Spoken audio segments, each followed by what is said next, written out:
South Carolina surprised most with their record in 2024. So what's the projection look like in 2025? Well, let's take a look. And first, let's actually look back at the projections for the last 4 years. So this is with our projected record formula. In 2021, they were projected to go 5-7.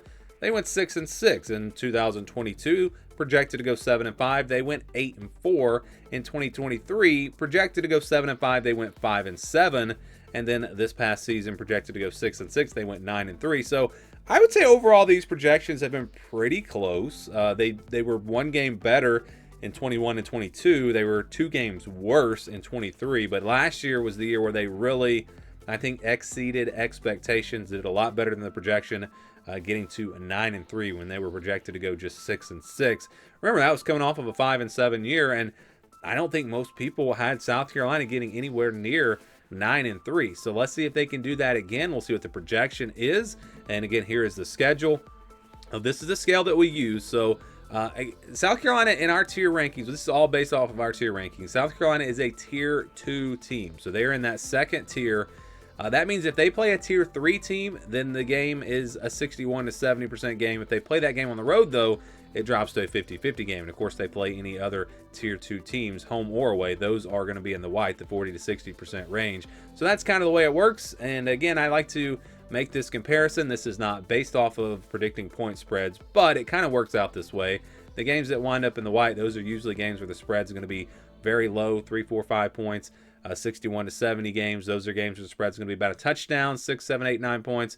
71 to 80, then you're talking double digits, and over 80%, that's like 20 plus point spreads, and those are the games that we count as pretty much guaranteed wins. So let's jump right in. And again, no human element here. This is all based off of a mathematical formula. We won't be doing actual predictions until after Memorial Day. So let's go. We got 3 easy wins potentially. And look, this is where, again, these are our mathematical numbers. Like, it's a formula. I do not think they have over an 80% chance to beat Kentucky, and maybe even and Coastal Carolina, or maybe they do. Maybe it's close to 80%, but it's definitely not a guarantee. Those games are not anywhere near 100%. Again, we've got Coastal Carolina in a very tough spot on the schedule, but it's all based off of our tier rankings, and these teams are in low enough tiers where it does wind up with South Carolina in the green, and then South Carolina State, of course, that should be an easy win. That's a guaranteed win. Right there. All right, so how about games in the blue? You got Virginia Tech and Vanderbilt. So they are a couple of tiers below South Carolina. They are not road games for South Carolina, even though the Virginia Tech game is a neutral site game. So that's why they wind up in the blue. Again, though, will South Carolina be double-digit favorites in these 2 games? I don't know. I think it's going to be right around 10, so it's a close one.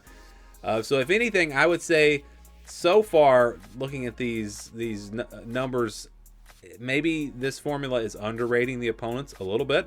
Not that they're overrating South Carolina. Again, they're just underrating the opponents, because I think those games will be a little bit tougher than these percentages would tell us. But that's where we are with those 2 games. And then you got Oklahoma in the purple. So Oklahoma is a tier 3 team. The game is at home. So we expect South Carolina to be favored by about a touchdown. And I do think that does work out with the point spread in that one. So yeah, Oklahoma game, South Carolina will be favored in, but not going to be an easy win by any means. And then you've got the rest of these games: Missouri, LSU, Alabama, Ole Miss, Texas A&M, and Clemson. For Missouri, that's a game against a tier 3 team, but it's on the road. LSU a tier 2 team, Alabama a tier 2 team, Ole Miss a tier 2 team, Texas A&M a tier 2 team, and then Clemson a tier 2 team. So you're talking about playing 1, 2, 3, 4, 5 teams that are in that second tier in college football. They don't play any tier 1 teams, but you got a bunch of games against tier 2 teams, and then again Missouri and Oklahoma in tier 3. So all these games actually come out to be 50-50 games. These are the games that could go either way. That's why, again, I think it's going to be tough for South Carolina to do better than 9-3 this year, because if they just split these games, then they're going 9-3, and that means also beating Oklahoma, beating Vandy, beating Virginia Tech, which they might not do. So the odds would tell us, again, you average all this out, that the projection for South Carolina is 8-4. So an 8-4 projected record for South Carolina, and I actually think that's very fair when you look at the schedule. Not saying that's what I'll predict. I might go 9-3. I might go 10-2. I might go 7-5. I don't know. It's a long ways away from me making predictions.